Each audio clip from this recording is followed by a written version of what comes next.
I had stopped reviewing Married at First Sight just because the episodes are so long and it's so much to cover. But I am still watching, and I watched last night's episode and I was incensed, and I felt the need to do this video about this particular scene, and I'm going to break it down frame by frame regarding Olajuwon and Katina. This really bothered me because it felt abusive. Olajuwon is entitled to his opinion. He's entitled to his preference. He's entitled to his decision on decision day. But what he is not entitled to do is to make this young lady feel like she's less than because she doesn't meet his criteria. That wouldn't be okay even under normal circumstances. But given how these two met, you went onto a show where you had experts, quote unquote, select somebody for you. You made it clear what you wanted, what was important to you, and this is who they chose for you. Now, Katina not being able to cook, Katina not knowing how to cook, Katina not being a homemaker, that's all happenstance. When he went on this show, he knew that there was a chance that he was not going to get all of his box checked. Or maybe he didn't, because he does seem immature and unrealistic. There was a chance he wasn't going to be attracted to her. There was a chance they weren't going to be compatible. There was a lot of chances here for these things to go left. All those other things seem to work out. You seem to like her. You seem to be attracted to her. You seem to have fun with her. But the one thing that you do not like, you have now used to belittle her and make her feel inadequate.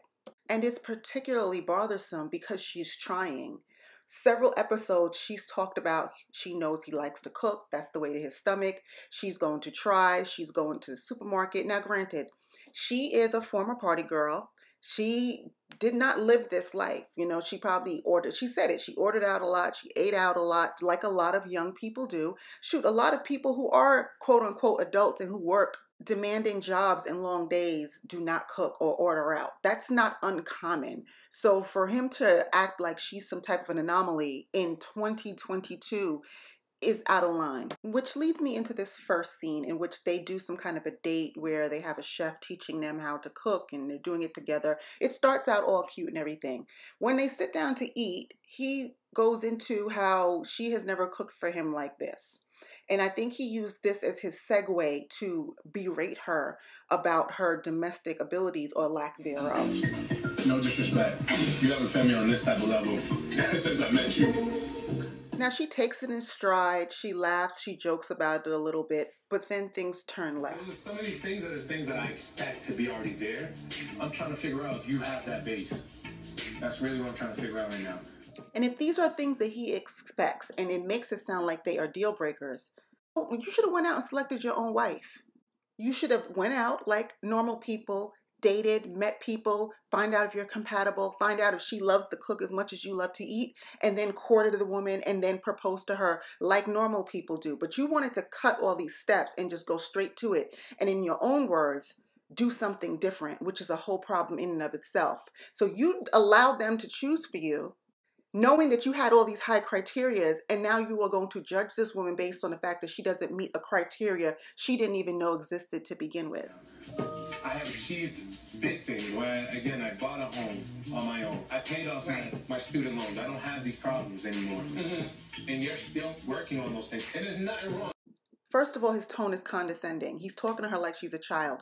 And there's nothing wrong with that. Like, you'll get there one day, as if he is better than her or he has life all figured out. You both came to the show because you both wanted to find love because it wasn't working in the traditional sense. So don't act like you are doing her a favor by being with her.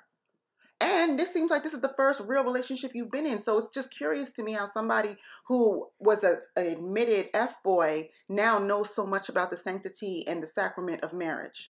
What's the relevance of talking about the fact that you own a home and that you've paid off your student loans? What does that have to do with this conversation that we're having right now? You're using that to belittle her, to say, hey, look what I've done and look what you haven't done. And that's not what you do to your partner. Relationships are not competitions. I'm not trying to outpace you. I'm not trying to do better than you.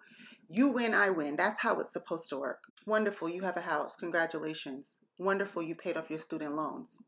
Barack Obama didn't pay off his student loans until he was in the White House. So what does that say about him? Is he less than because he didn't? We have yet to unveil all of his flaws. I mean, I've seen several so far. We know that he doesn't communicate well, even though he thinks he does. He talks over people. He's not respectful. Not to mention that he has ADD, and he admitted that, where he has problems focusing and staying on track. and sitting still. Yet Katina has not made a campaign out of talking about his shortcomings and making him feel bad about that. Apply enough to the housewarming. Because the food your friends got. Cool, you called them, but you didn't grab it. Your friends went and got it. They brought that. I heard you saying it.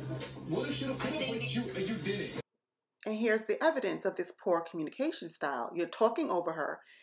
She has not been able to complete one full sentence in this discussion yet. He talks over her. He's pointing at her, talking to her like she's a child. You say you orchestrated and made this whole thing happen, correct? Yes. What part did you do on your own? You work at home. You did not physically get out of the house and go get these things. Bro, why does it matter how she got the stuff there? The stuff got there, didn't it? It feels like he's grabbing at straws to find an example to support this narrative he has that she's either lazy or she's not an adult or she's not responsible. These are not good examples of that. So when we talk about a wife level, this is what I look at. Because I'm telling you how I feel. I need to see where you are as a woman. Now this is where I really got pissed because this is a shot. He knew exactly what he was doing when he said this. What he's trying to do is chip away at her self-esteem, have her question herself, have her feel like she is not measuring up and she's not a woman because she doesn't cook and clean and she's not domestic or whatever he deems a woman. Sir, you can decide she's not right for you, and that's what decision day is for. But what you can't do is belittle her as if her womanhood is all wrapped up in her ability to make you a good meal. Some would say that being a man means that you're a provider, which would mean Katina would never have to work another day in her life because you would provide for all of her needs. Are you prepared to do that, Olajuwon? Do you have that kind of money? I mean, I know you paid off your student loans and stuff, but see, this is the thing that kills me about certain men in today's day and time. You know, it's like, I want my woman to be traditional. I want her to cook and to clean and to take care of the kids and all this stuff, but I still want her to get up and go to work every day and pay half these bills. I can't settle with somebody if I think they don't have a base on just being an adult because they don't have enough life experience, and that's the disconnection that I'm having with you. So first she wasn't wifey material, then it's questionable if she's a woman, and now she ain't even an adult. If that's not verbal abuse, I don't know what is. I'm not saying you don't have it, Katina, but I have to be real with you at the same time. As much as I'm loving you, I got to be real with you. I have to keep you grounded. Who are you to keep somebody grounded? I mean, his entire tone is so disrespectful. He's talking to her like she is his daughter. I'm woman enough, like, I'm not. No, you don't need to. You don't need to. I'm never But going to. I'm not telling you to do that, Katina. No, you're not telling her to do that, but you are putting her in a position where she has to defend herself. He's taken so many shots at her in this short little scene. What person can sit there and not defend themselves? He got the right one, because had that been Jasmina, he'd have got his ass handed to him. And there are people out there who will say, you know, he's just speaking his truth. He's letting her know how he feels. That's all well and good. But his delivery sucks. He can tell he's hurting her feelings, and he won't back down.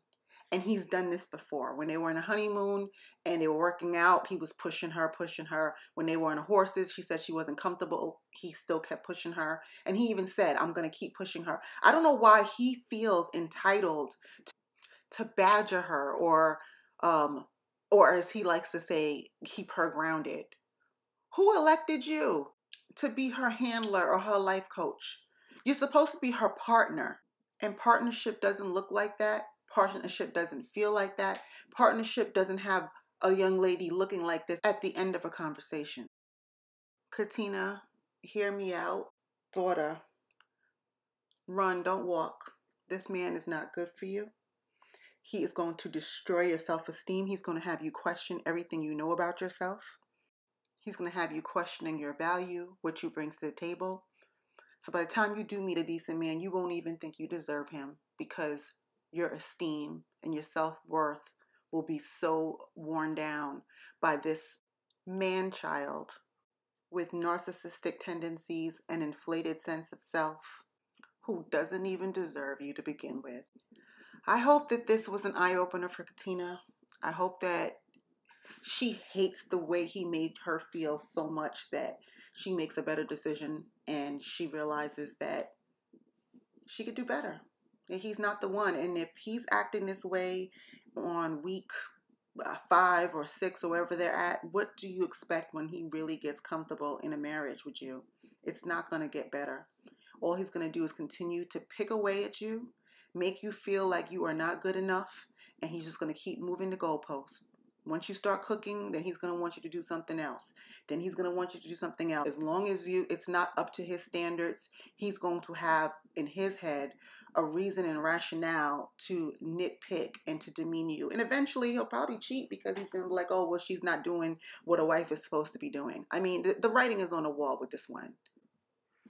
Katina, save yourself. Say no on decision day.